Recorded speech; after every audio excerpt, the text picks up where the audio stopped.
Eu participei de 2 conferências do clima, uma na Escócia e outra no Egito, e a imagem que se tem do Brasil lá fora é de que um país que só desmata suas florestas, quando, na verdade, nós temos uma realidade no Brasil de 66% do nosso território preservado, em estado natural, temos a energia mais limpa da América Latina, uma das mais renováveis do mundo, 85% da nossa matriz energética a partir de eólica, solar, biomassa e hidrelétrica. Nós temos o etanol brasileiro, nós temos leis ambientais muito rigorosas, diga-se de passagem, que infelizmente em alguns momentos são descumpridas. Portanto, né, nós temos o que mostrar para o mundo, um agronegócio hoje tecnológico em função da Embrapa, que fez agora 50 anos, que é uma das entidades mais extraordinárias do Brasil, meu caro Manuel Mário, que conhece bem essa realidade. Então, nós temos muito o que mostrar, mas os países estrangeiros não queriam ouvir. Eles acham que o problema que efetivamente nós temos de desmatamento ilegal é um problema que apaga todos os nossos outros méritos. Isso precisa ser reconstruído ou isso precisa ser desconstruído. Isso se faz como? Primeiro, reconhecendo que nós temos um problema de desmatamento ilegal nas nossas florestas, inclusive na Amazônia, que é um problema marginal, clandestino, não é por ausência de lei, a lei existe, mas é um problema marginal, é criminoso, que isso precisa ser combatido e mobilizar a sociedade em torno dessa consciência ambiental de preservação da floresta.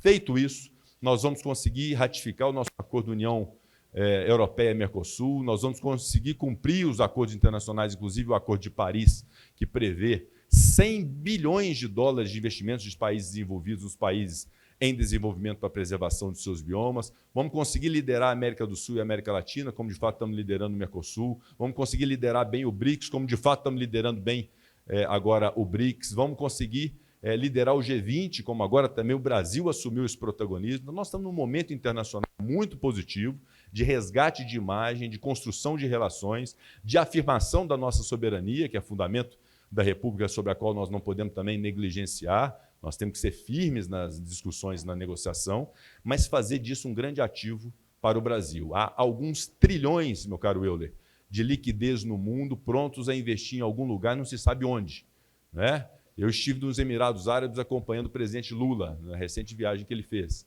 E lá o emir dos Emirados Árabes disse dos bilhões que tem de investimento mundo afora e que desejava investir em projetos no Brasil na ordem de 50 bilhões de dólares.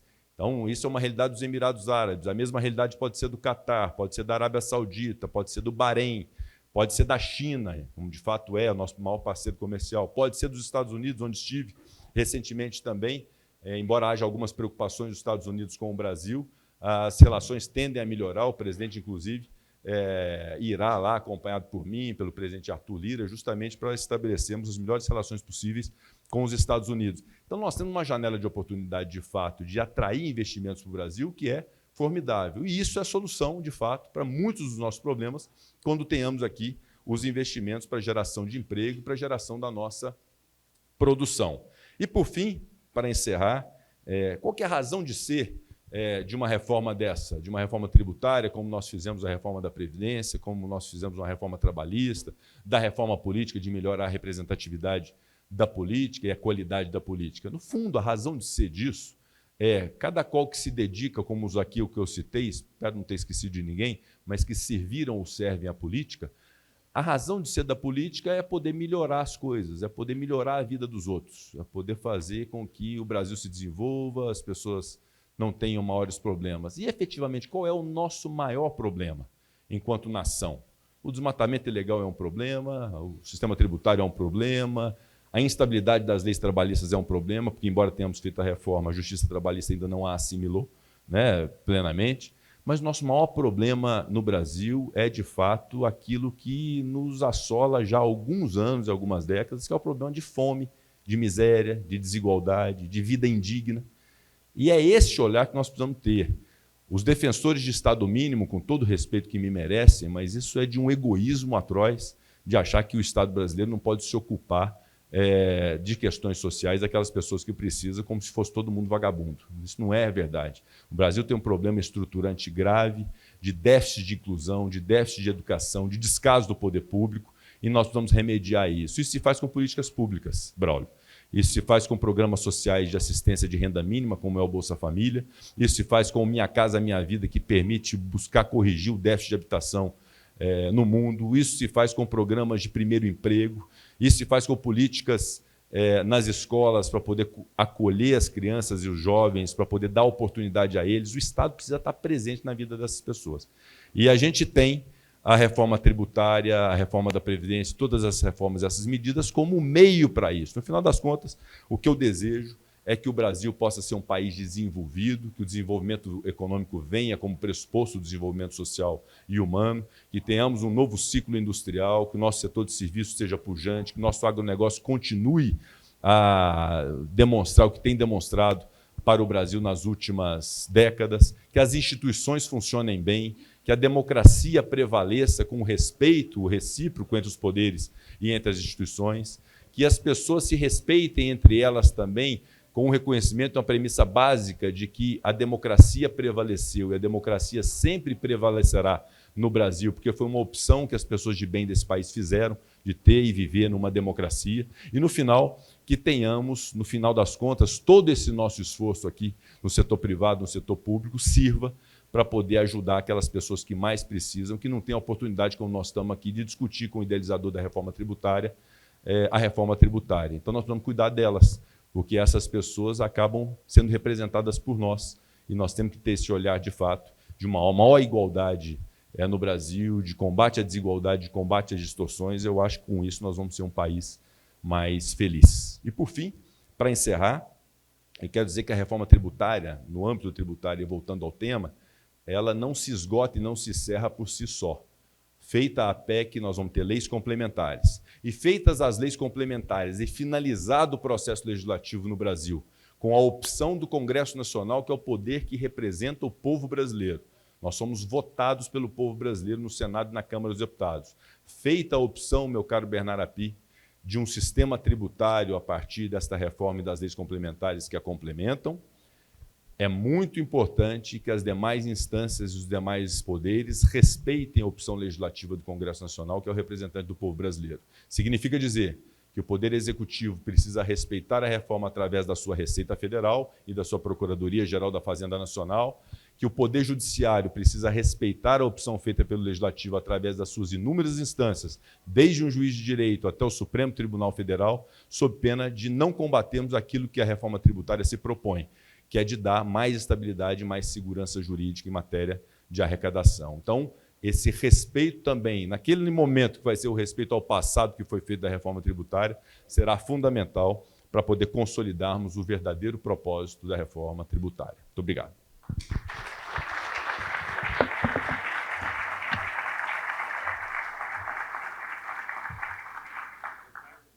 Meu caro senador Rodrigo Pacheco, muito obrigado. Nós já temos algumas perguntas aqui para serem feitas de algumas pessoas que estão aqui e outras que já nos mandaram. Eu vou começar com uma pergunta que foi nos enviada, talvez por um dos setores que mais são impactados aí, que é o setor de serviços, turismo. Senador Rodrigo Pacheco, sabendo que o Simples Nacional há anos é fundamental para as empresas pequenas e médias, pergunto, como ficará a reforma tributária, principalmente a substituição tributária e a DIFAL, que tanto prejudicam as empresas enquadradas no Simples? O Bernardo Apic tem que responder isso. Essa pergunta foi... Bernardo, faz favor. Eu vim com o Bernardo no voo, eu perguntei do Simples para o Bernardo. Bernardo, como é que vai ficar o Simples no Brasil? Né? Há diversos advogados, inclusive, que tem e tal. Só fazendo um registro aqui, essa pergunta aqui não é minha, tá. Ela foi endereçada, está aqui no meu telefone, a sua pessoa, o Bernardo está aqui para te auxiliar, essa pergunta é do Nadim Donato, presidente da Federação do Comércio de Minas Gerais, não está aqui, está na Itália, mas mandou a pergunta e vocês respondem, então, em dupla. Perfeito. Primeiro eu vou dizer, eu lembro do ministro Rogério Magri, quando inventou a palavra imexível, né? Eu acho que há uma coisa que é imexível no sistema tributário, que é o Simples, né, Bernardo? Então, eu acho que o Bernardo vai responder essa questão, porque de fato foi suscitada essa questão de geração de créditos para as empresas optantes do Simples. E o Bernardo me deu uma resposta para uma dúvida que eu tinha também, que eu gostaria que ele reportasse a vocês. Bom, primeiro, como fica o Simples no geral na reforma tributária, no texto que foi aprovado na Câmara, óbvio, o Senado está avaliando agora, ficou o seguinte, o Simples está mantido na forma como é, a empresa que estiver no Simples, se ela quiser ficar no Simples integralmente, como é hoje, ela vai transferir créditos no montante que ela tiver pago para o Simples para as etapas subsequentes. E se a empresa do Simples quiser, por exemplo, uma empresa que está no meio da cadeia, que vende tudo para outras empresas, ela pode optar por manter o Simples para tributar o lucro, IRPJ e contribuição social sobre o lucro líquido, a folha de pagamentos, e entrar no regime normal de débito e crédito do IBS. É uma opção que a empresa do Simples vai poder ter. Agora, a pergunta específica aqui foi feita sobre o DIFAL. O DIFAL acaba, esse inferno do DIFAL acaba com a reforma tributária. E a substituição tributária, a nossa ideia é não usar a substituição tributária. A gente está construindo, de fato, a substituição tributária acaba tirando competitividade das empresas do Simples que estão no comércio. A ideia é acabar com a substituição tributária, embora, eu vou ser bem claro aqui, a possibilidade de usar está mantida no artigo 150 da Constituição, parágrafo 7º da Constituição. A gente não quer usar, mas se por acaso estiver tendo um problema de muita fraude na cadeia de algum setor, eventualmente possa ser usado. Mas a ideia é não usar a substituição tributária. Eu acho que o próprio modelo de cobrança que a gente está propondo vai tornar dispensável o uso da substituição tributária. A possibilidade de uso está mantida, caso tenha algum problema de fraude, de sonegação de fraude na cadeia de comercialização, que seja muito relevante em algum caso. Acho pouco provável que precise usar. Senador Bernardo, nós temos outra área aqui, mais do que fundamental para o desenvolvimento econômico do Estado, que é a área de mineração, tão importante na economia e tão questionada, e certamente sofredora aí dessas questões tributárias. Peço ao Luiz Viana, que é do Sindiestra, para fazer a pergunta, e registro aqui também que o Fernando Cora não pôde estar, mas mandou, obviamente, os seus parabéns pela exposição do Rodrigo e do Bernardo. Luiz Márcio. Bom dia, senhoras e senhores. Bom dia, senador. Bom dia, doutor Bernardo. Pedi-me ao presidente do Conselho Deliberativo do Sindiestra, o nosso amigo comum Fernando Cora, que cumpre luto pela perda de sua mãe, que eu formulasse em seu nome a seguinte indagação a Vossa Excelência e amigo. Com a inclusão do artigo 19 no texto da reforma tributária, aprovado na Câmara dos Deputados, que prevê a possibilidade da criação de um novo tributo para setores de produtos primários e semi-elaborados, mineração, água, óleo, gás, entre outros. Eu não vou ler o artigo 19, porque ele é lido, relido e é longo. Causou, primeiro, uma surpresa.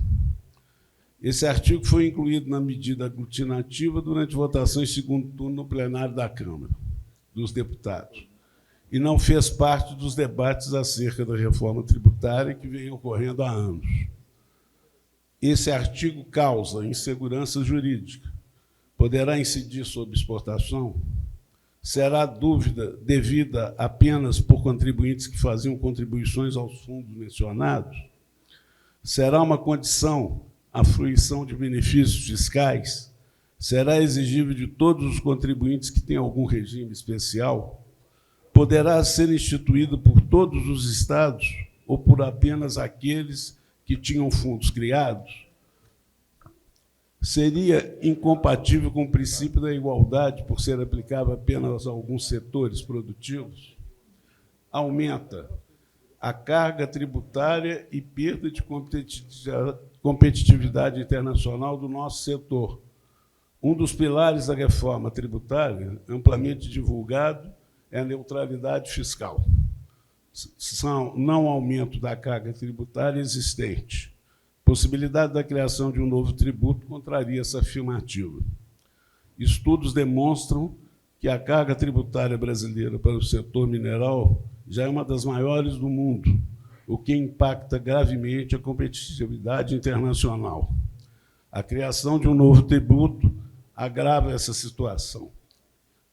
Atinge a interpretações de que tal artigo poderia ensejar a criação de um tributo sobre operações de exportação de produtos primários e semi-elaborados. A não tributação das exportações é tema de extrema relevância e amplamente debatido no âmbito da reforma tributária.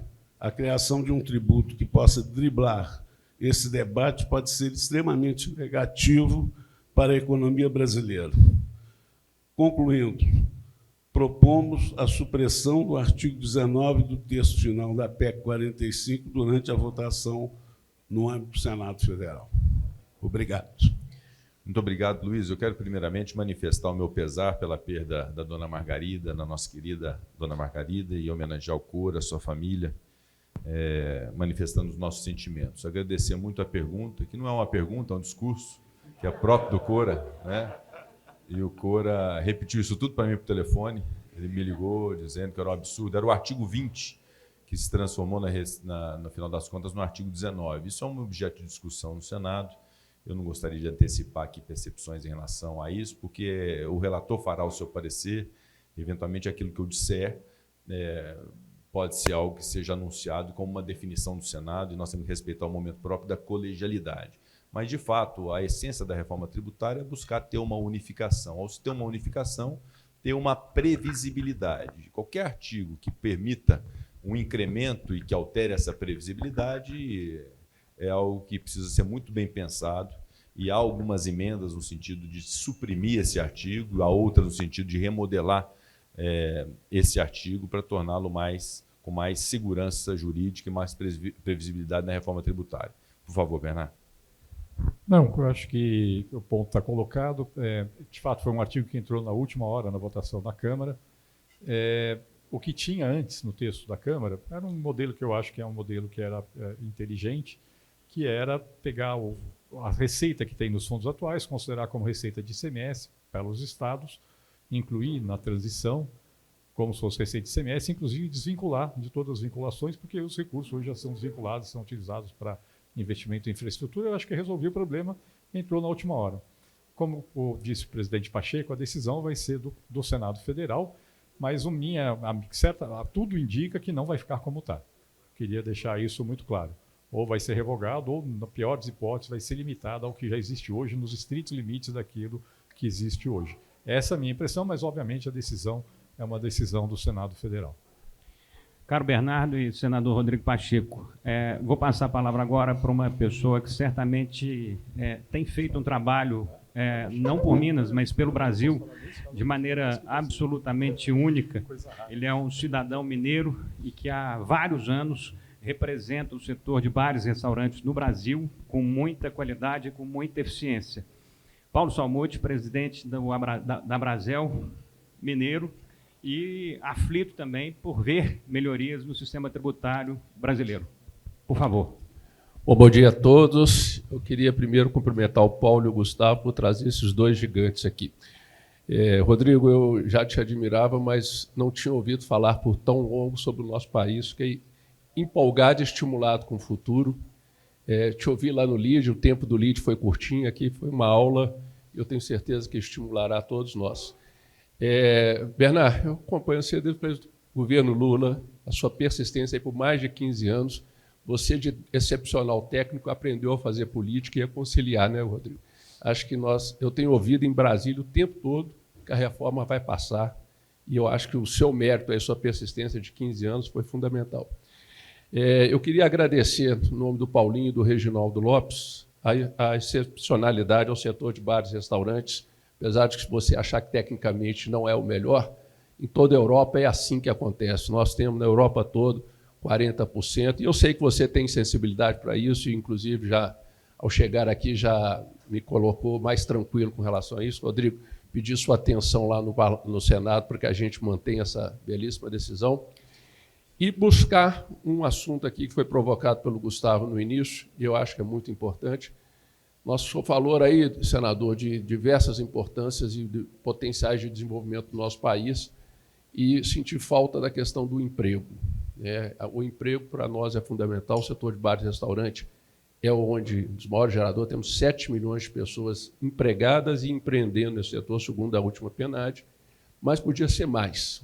Esses números podem ser melhores em todo o país, e eu sei que não é a pauta da reforma, mas a desoneração da folha é fundamental. Ela não pode ficar restrita a 17 setores. Nós precisamos gerar emprego com mais facilidade no Brasil, com menos risco trabalhista, como alerta o Gustavo, e esse é o nosso pergunta. O que podemos fazer para que ande rapidamente a questão da desoneração da folha para que o empresariado dê emprego com liberdade no Brasil e tranquilidade? Obrigado, Paulo. De fato, o setor que você representa é um setor muito importante para o PIB e para a empregabilidade. De fato, o setor de bares e restaurantes precisa ser muito observado, foi muito machucado na pandemia, nós acompanhávamos e discutíamos no momento de pandemia, inclusive, formas de mitigar isso. A pandemia passou, felizmente, a vacina veio, o negacionismo foi interrompido e a gente segue adiante. Nós temos muita expectativa com a geração de empregos.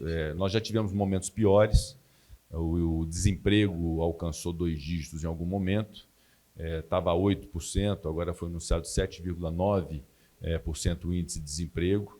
É algo, evidentemente, que nós temos que buscar, porque quando eu me refiro aos programas sociais, aos programas assistenciais que são necessários, é sempre no tom da excepcionalidade, né? É o momento de estado de necessidade em que se precisa atender. Mas, de fato, a melhor forma de se ter dignidade é a produção a partir da sua própria força de trabalho para a subsistência própria, subsistência da sua família, e se faz com geração de emprego. E uma outra preocupação que nós temos que ter, além de desenvolver o Brasil e, consequentemente, gerar postos de trabalho, é com essa transição que acontece com a inovação tecnológica e, inclusive, com a inteligência artificial, que é objeto de estudo, de projeto, que, inclusive, de minha autoria, que será debatido no Senado nesse segundo semestre, essa migração dos tipos de emprego, né? Alguns empregos que deixam de existir, outros que surgem, pode ser que os que surjam não sejam na mesma quantidade daqueles que sejam extintos. Então, isso deve ser motivo pelo Estado brasileiro, pelo Ministério do Planejamento, pelo Ministério da Gestão,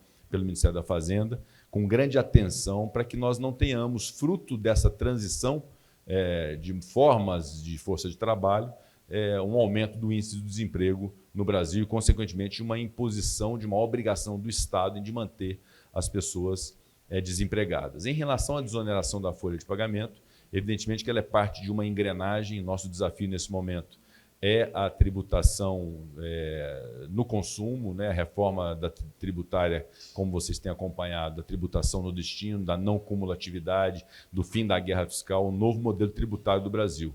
Mas, em algum momento, nós vamos precisar discutir, por exemplo, o imposto de renda, que já foi objeto, inclusive, de aprovação pela Câmara dos Deputados, está ainda no Senado, que é a reforma do imposto de renda no Brasil. E, naturalmente, como nós todos queremos gerar mais empregos, a questão da desoneração da folha. Hoje, de forma prática, o que se tem em relação a isso é um projeto do Senado, já aprovado no Senado, foi para a Câmara, foi recentemente aprovado na Câmara, retornou ao Senado, despachei ontem para a Comissão de Assuntos Econômicos, que é a prorrogação do prazo da desoneração da folha para 17 setores da economia.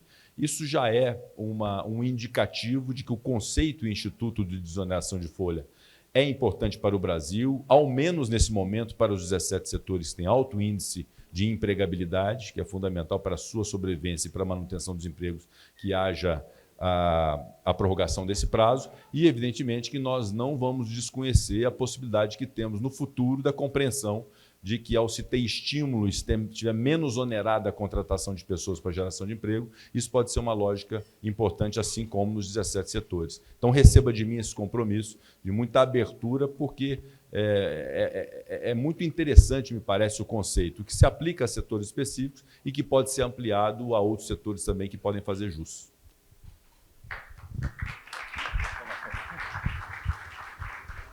Bom, queria só também responder um pouco aqui a pergunta do Paulo Somussi. Oi, Paulo, colocou aqui a questão da decisão. Teve uma decisão democrática, sim, de incluir o setor de bares e restaurantes como um setor que vai ter um tratamento específico, favorecido na reforma tributária, e dizer que a minha opinião é técnica, mas posso lhe dizer que a democracia é muito melhor que a tecnocracia. Então, posso dizer que esse é um bom... com certeza, nós estamos indo no bom caminho. Com relação à desoneração da folha, o governo entende, sim, faz sentido ter uma medida de desoneração, talvez não setorial, linear, da folha de horizontal, da folha de pagamentos, mas que isso precisa ser financiado. Não tem como, tem 2 bases que são muito tributadas no Brasil hoje, que são consumo e folha de salários. Não tem como dizer, eu vou desonerar a folha e tributar mais no consumo. Não cabe no Brasil hoje. O governo quer vincular essa discussão com a reforma do imposto de renda, onde tem instruções a serem corrigidas, que pode ter um efeito positivo para a arrecadação e, eventualmente, usar isso para reduzir a tributação da folha de uma forma inteligente. E isso provavelmente deve vir num segundo momento aí na discussão da reforma tributária. Obviamente, não pode dizer que vai ser, porque a decisão ainda não está tomada, mas eu diria que é uma possibilidade bastante grande.